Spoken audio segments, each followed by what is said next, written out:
Hi there, I'm Aly Elliott. Hi there, I'm Aly Elliott, and we are back today to talk about the bereaved sibling series Hiraeth, another image from that project.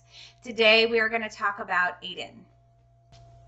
Ayden would be 11 years old. He passed when he was 4 weeks old, and he is another one whose mama I met through the Miss Foundation, through an online support forum, and we have kept in touch all these years. And when I tell you how old the baby would be now, that is either when we did the image or when they filled out the questionnaire. And for Ayden, the answer is the same for both, because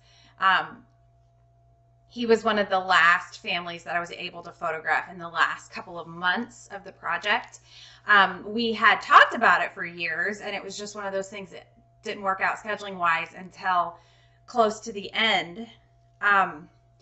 Throughout a lot of this project, we would try to work with where my family and I were traveling anyway, and try and match up with some of the families where they were, so kind of meet them where they were. We traveled extensively for my kids to play esports and for some of my speaking opportunities through photography guilds and organizations. This trip was one of the last really big trips that we had, and unbeknownst to us, it was the last big trip, one of the last big trips before the coronavirus shut everything down. So it was really lucky that we got in when we did. And on that trip, I was able to complete the last few bereavement images. And this was in January of 2020. So we were cutting it close without even realizing it. This trip worked out so that I had 3 or 4 speaking opportunities kind of in the Midwest, in the Oklahoma, Arkansas, Texas area, and then my kids had a tournament. So they all were able to time out beautifully so that we could do them all, and it ended up being about a 3-week trip, which was a lot of fun and a lot of work. And I had spoken with Ayden's family. They're a large family. I love seeing another big family. And they were going to come down to Dallas, where we were going to be for the tournament. And as I started adding some speaking opportunities, I didn't even realize how far that they had been willing to travel to come down to see me in Dallas. And it turns out one of my speaking opportunities was in Oklahoma City and was really close to where they were. So it was a significant difference in travel time, and it worked out perfectly. So a lot of these places where they were traveling to see me and I was traveling, we were kind of flying blind as far as where we could meet and a location that we could use for these images. So it was a lot of Googling and asking some people that were local to the area and that kind of a thing. And it worked out just right. This concept was one that it was kind of abstract in my mind when I was developing it. I wanted something with the rain. I love the rain. It's a good thing I live in Indiana, because I love all the seasons. I love all the weather.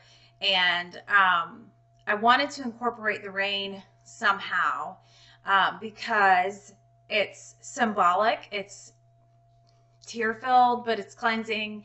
It's got a lot of different layers to it. And what's cool about it to me is that the viewer can glean from that whatever they want. It can be something positive, like cleansing. It can be something negative, like sad. And it can be all of it at the same time. And a lot of times that's what grief is. It's all of the feelings.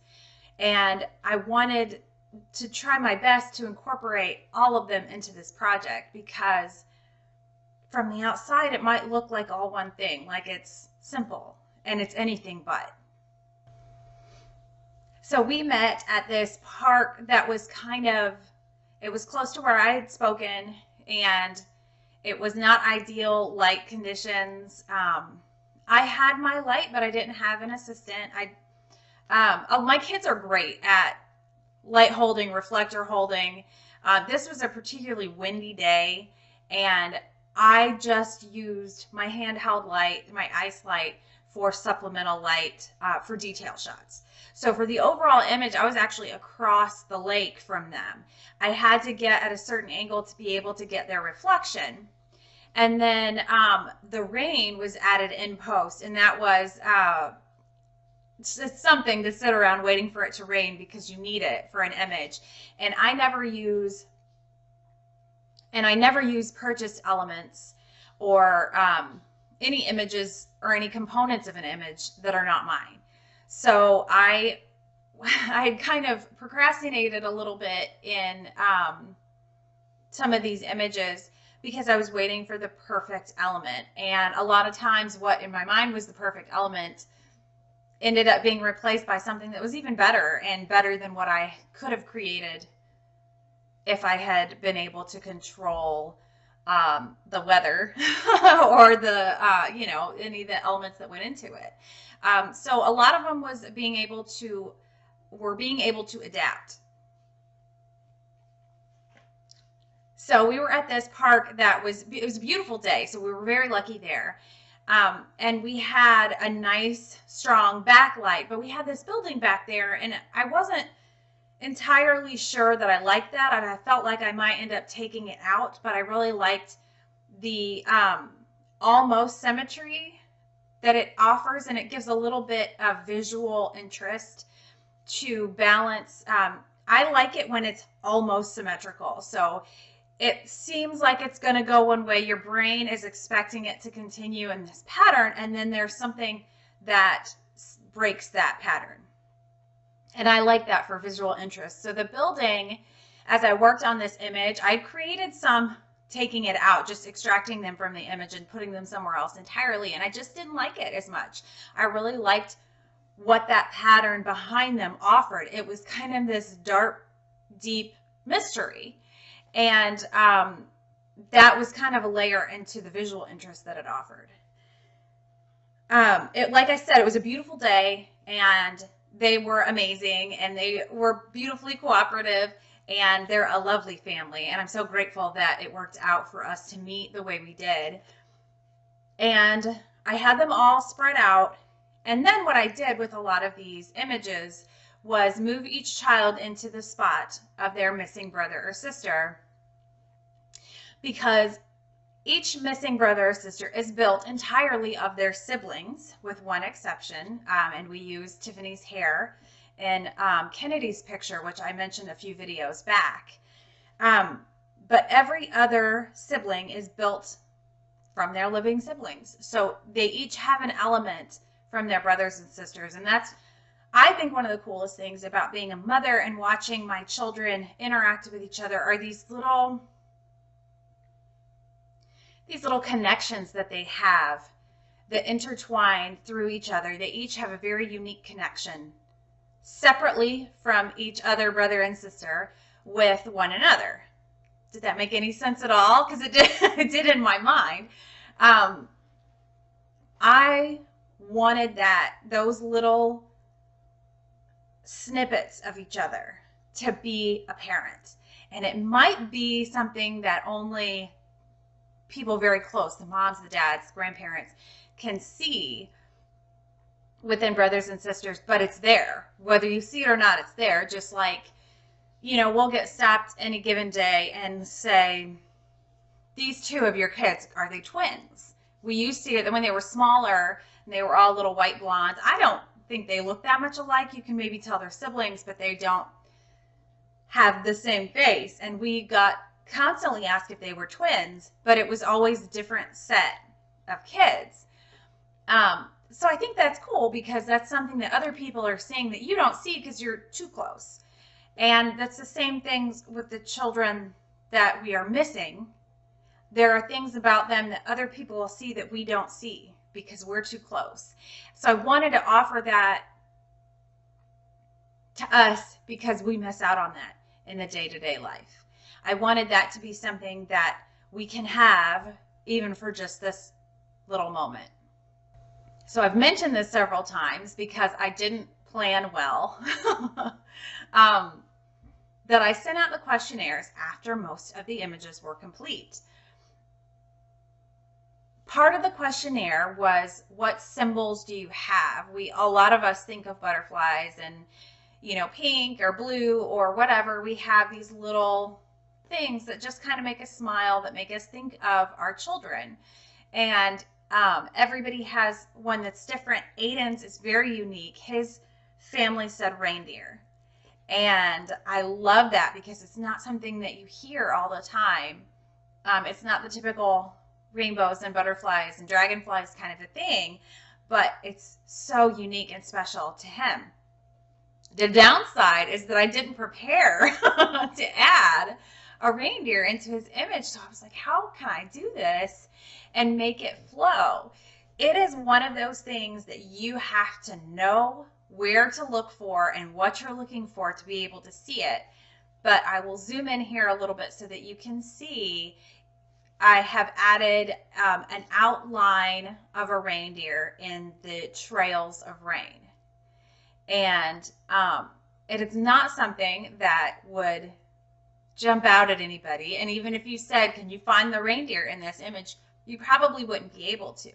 But it's like a little secret tucked away for people that know where to look and what to look for. And that's Ayden's special secret, is his reindeer in the rain. So I love to hide those little pieces in there. And I like to do that with my clients in day-to-day work, in my daily work. If I'm talking to them about their hobbies, things that we can incorporate to make their session special. If somebody says, I don't think you can probably include this, I don't know how you'll work this in, that is when I get excited. That's when I get to work, because I like a challenge. I like an assignment. And to be able to tuck these Easter eggs into these images was a huge component by the end of it of what I wanted to do. When I started this with my children, that first image that I did with my children, that was so far off my radar. I had no idea where this was going to take me or how it was going to end up. But that became almost an obsession. Like, I wanted to include every possible detail that I could that was special to these babies, include it in their image. I'll read now what Ayden's mom and dad wrote with this is in the Hiraeth book, and it was displayed along with his image in the gallery. And again, this was kind of an open mic for the moms and dads. This is what they could write, anything that they wanted. And it's also the one that kind of stopped everybody in their tracks, because it's a big task and people took it a lot of different directions, and it was really cool to see where they did. Here is Ayden's family. Ayden died at 4 weeks old. The cause was undetermined. The day he died is also the day our life as we know it was lost forever. We became different people, a different family. Ayden is deeply loved and missed, and his absence is felt by us all. What I love most about Ayden's picture is that it's layers of weather, it's the sunlight beaming down on them, it's just post-rain, and it's kind of looking out from the inside, rather, with the windowsill being where it is. Because that's all that Hiraeth is a glimpse. It's a peek. It's a peek into our lives. It's a peek into what might have been. And that's what I wanted to accomplish with this project, was just that moment that we could have something tangible to see what our mind and our heart sees every day. Something that we can show the world what we see. So I want to thank Ayden's family for making that trek and meeting me and trusting me. It is a big deal, and this project and every family in it will forever have a piece of my heart, and I am so grateful. We will continue the series on the series to discuss in depth our next image. I'm going right along in the book, and next time I will talk about Logan. Thank you all for joining me, and I look forward to seeing you back next time. Bye. That's why I do my mommy.